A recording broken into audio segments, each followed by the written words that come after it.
Fox News business host Trish Regan has praised a number of Democratic lawmakers for their stance on Venezuela, even going as far as applauding New York Representative Alexandria Ocasio-Cortez, a favored target of the right, for acknowledging the humanitarian and political crisis gripping the country. In a clip from her Trish Regan primetime show hosted on the Fox Business website, Regan said the Democratic Party was still struggling to agree on a stance toward Venezuela. The South American nation is currently caught in a power struggle between President Nicolás Maduro and self-declared interim President Juan Guaidó, who leads the anti-Maduro National Assembly. President Donald Trump's administration has recognized Guaidó as the legitimate leader of Venezuela, and multiple South American and European powers are pressuring Maduro to step down and his loyal military to abandon him. On the other side, Russia and China are backing Maduro. This is one issue that should not be up for debate, Regan said. She singled out Ocasio-Cortez and New Jersey Senator Bob Menendez for speaking out against Maduro's regime. Regan noted that Menendez has been in front from the beginning. Human suffering is not, nor should it ever be, a political issue, Regan said. Menendez has been involved in bipartisan lobbying for Guaidó, and on the day the 35-year-old declared himself interim president, Menendez issued a joint statement with Republican Senator Marco Rubio in support of the move.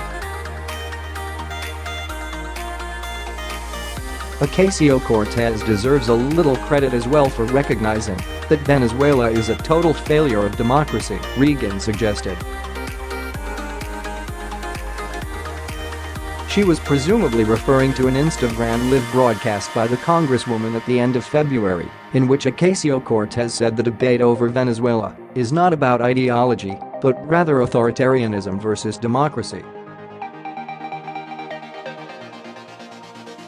She went on to talk about other failed states including Zimbabwe, but she did not explicitly say Venezuela was in the same category.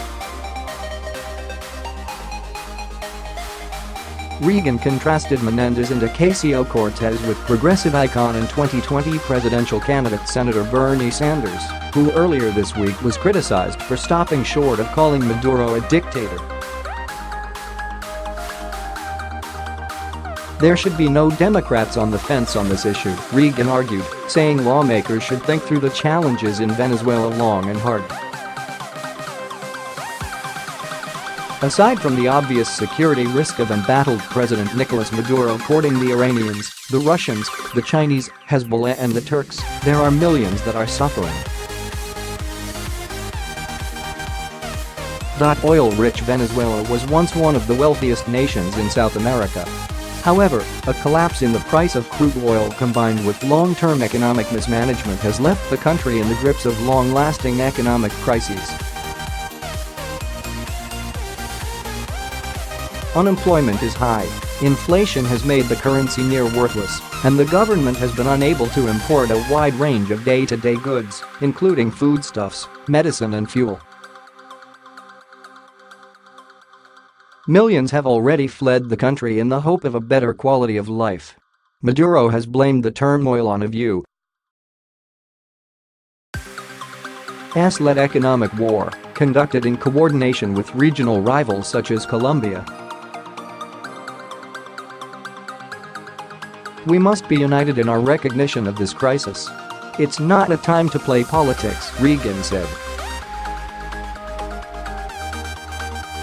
Despite this call to action, she devoted a significant portion of the monologue to a criticism of socialism as a political ideology, arguing it is incompatible with a functioning democracy. So, thank you AOC, thank you Senator Menendez, and thank you to every Republican and every Democrat that is willing to put political differences aside and recognize this disaster for what it is in Venezuela, she concluded. Let us be united in identifying the crisis for what it is